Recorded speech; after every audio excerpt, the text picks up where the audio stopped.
ती भेटी एक वेळा, ती भेटी एक वेळा, ती भेटी एक वेळा,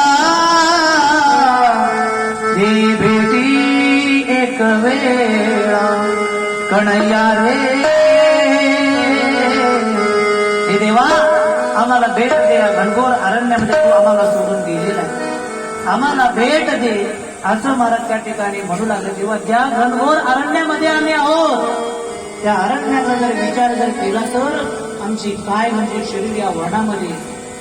आणि हे वन कसं आहे तर काय मोकळले वणी सावजाने वेडी. सावज म्हणजे या ठिकाणी चतुष्पाद प्राणी म्हणजे काम, क्रोध रूपी दंभ, मोह, अहंकार आहे की नाही आतमध्ये. हे वन वेढलेलं आहे, हे शरीर म्हणजे एक वन आहे. या वनामध्ये आपण सर्वजण आलो, इथे सर्व हे आपल्या पाठीमागे लागलेले आहे. आणि मग या वनामधून जर आपल्याला जर वाचायचं असेल तर भगवान परमात्मा भेटला पाहिजे, तो आला पाहिजे, दूर गेलाच ना आपल्याजवळ. आणि मग त्या गोपीच्या विनंती करू लागल्या. पुढे पुढे द्वारा जर म्हणायच्या, आळवायच्या, रडायच्या. पुढे गेल्यानंतर काही चरण पुन्हा भगवान परमात्म्याचे दिसले, असे चरण याच रस्त्याने गेलेला आहे. सोबत राधेचे पाऊल आहे.